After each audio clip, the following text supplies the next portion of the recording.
Pulau kecil di bawah Maluku ini memang tidak semewah Batavia.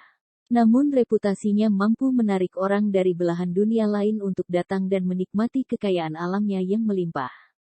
Dalam The Banda Islands, Hidden Histories dan Miracles of Nature, disebutkan bahwa sebelum VOC datang menguasai Kepulauan Banda, pihak Inggris sudah melakukan kontak dengan penduduk setempat. Mengetahui banyak ladang rempah-rempah di Banda, Belanda pun merangsak maju. Kedua negara penjajah itu akhirnya bersinggungan dan berperang cukup lama untuk menentukan hak menguasai pulau. Belanda sendiri baru masuk ke Kepulauan Maluku pada tahun 1607 ketika membantu penguasa Ternate mengusir tentara Spanyol dari negerinya. Kemudian, pada tanggal 26 Juni tahun 1607, Belanda menandatangani perjanjian dengan Kesultanan Ternate untuk mendapatkan hak memonopoli perdagangan rempah-rempah.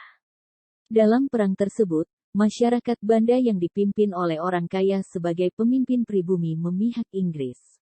Orang Banda cukup cerdas. Mereka lebih suka berbisnis dengan Inggris daripada dengan Belanda. Seiring waktu, Belanda dan Inggris mulai bosan dengan perang yang mereka lakukan. Kedua negara itu sepakat untuk mengakhiri konflik dalam negosiasi.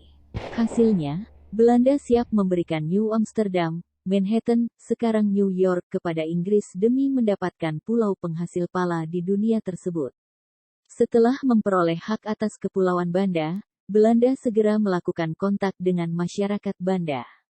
Admiral Pieter Verhoeven, pemimpin Belanda, tiba di Banda pada 1608 untuk berunding. Mereka mencoba mendekati orang-orang kaya yang memimpin masyarakat Banda. Saat mencoba berunding, orang Banda enggan bertemu Belanda. Masyarakat Banda curiga terhadap Belanda karena mereka tiba dengan pasukan dan persenjataan lengkap.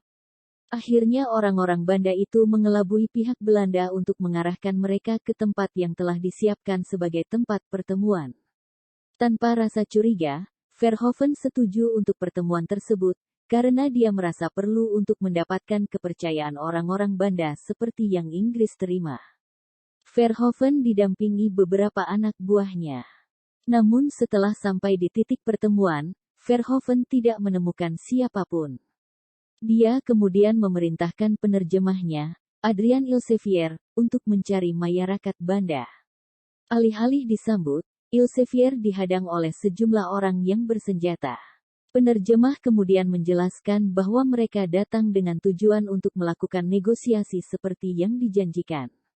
Dia bahkan menyebutkan bahwa Verhoeven datang dengan damai, terbukti dengan tidak membawa satupun tentara. Tetapi masyarakat Banda tidak mempercayai kata-kata Elsevier. Setelah mendengar laporan penerjemahnya, Verhoeven sangat kecewa dan marah. Tapi saat mereka hendak pergi, orang-orang Banda itu menyerang. Sang admiral dan beberapa anak buahnya tewas dalam serangan mendadak itu. Willard Ahana menulis dalam The Banda Islands, Hidden Histories dan Miracles of Nature, Verhoeven tewas seketika dan kepalanya ditusuk dengan tombak oleh orang-orang Banda. Serangan orang-orang Banda tidak berhenti di situ saja. Mereka langsung menyerang tentara Belanda yang tidak siap. Hanya beberapa orang yang selamat dari serangan itu, salah satunya adalah juru tulis Verhoeven, Jan Pieter Zoon Coen. Jan Coen sangat marah dan dipenuhi dengan keinginan yang sangat kuat untuk membalas dendam terhadap orang-orang Banda. Kemudian, dia kembali ke Belanda. Karirnya yang bagus menjadikan Jan Coen dengan cepat menjadi Gubernur Jenderal Hindia Belanda. Sebagai langkah awal, Jan Coen membangun kekuatan tempurnya di Batavia. Dia mengumpulkan armada kapal yang besar sebelum berangkat ke Banda. Fakta bahwa samurai bergabung dengan tentara VOC bermula dari masalah yang terjadi sekitar tahun 1600 di negaranya. Perang yang menentukan kekuatan Jepang, yang dikenal dengan Perang Sekigahara ini memecah belah dua kekuatan samurai di negara tersebut. Sebagai pemenang, Tokugawa Ieyasu dan prajurit samurainya berhak memegang kekuasaan. Sedangkan yang kalah menjadi Ronin, samurai tak bertuan. Angkanya tidak main-main, ada lebih dari 100.000 samurai yang kehilangan tuannya. Karena mereka tidak punya tempat di negerinya, para Ronin mulai bekerja sebagai tentara bayaran. Jadi, bagaimana samurai bisa berhubungan dengan Belanda? Sejak sebelum restorasi Meiji, Jepang merupakan negara yang sangat tertutup bagi bangsa asing. Tahun 1600, Jepang belum menerapkan kebijakan isolasi di negaranya. Namun meski begitu, tidak semua negara bisa masuk dan keluar wilayah Jepang sesuka hati. Pada waktu itu negara Eropa satu-satunya yang boleh melakukan kontak dengan Jepang adalah Belanda.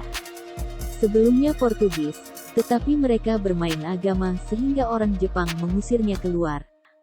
Belanda, yang berjanji hanya akan melakukan misi komersial, memasuki Jepang melalui pelabuhan kecil di Hirado.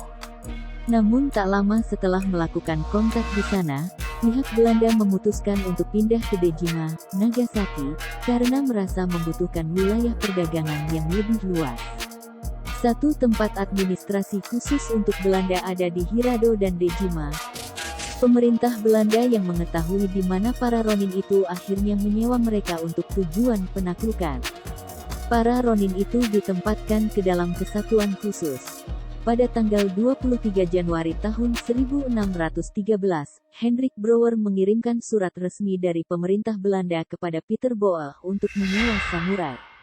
Awalnya, pemerintah Belanda berencana mempekerjakan sekitar 300 samurai, namun karena mahalnya biaya selama pendudukan, mereka hanya mampu menyewa 68 orang samurai, termasuk 9 tukang kayu, 3 pandai besi dan beberapa buruh kecil lainnya.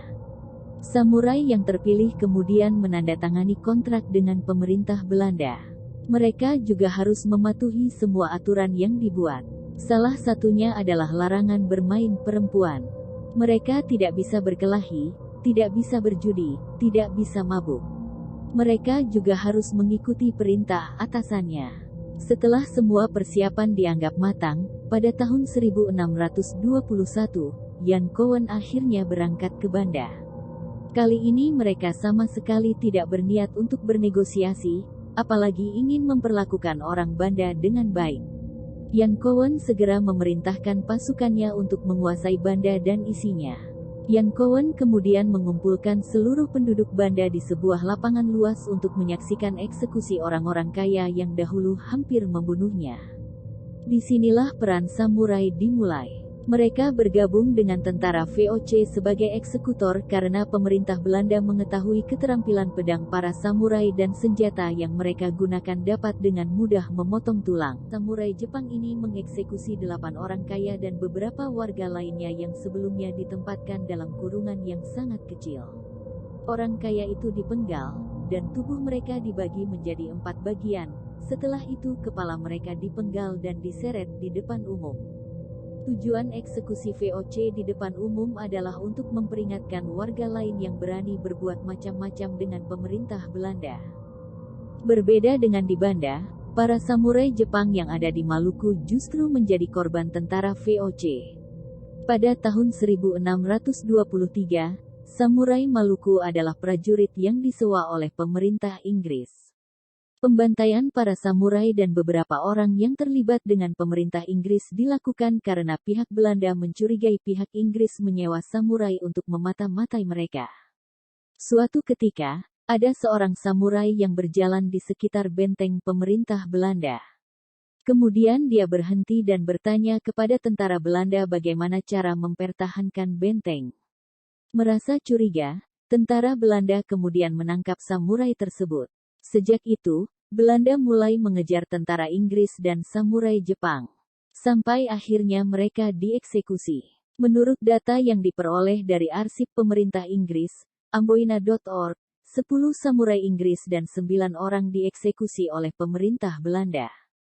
Meskipun ada sedikit orang Jepang yang terlibat dalam pembantaian Banda dan Maluku, cerita ini menjadi sangat penting dalam sejarah dunia, terutama di era kolonialisme.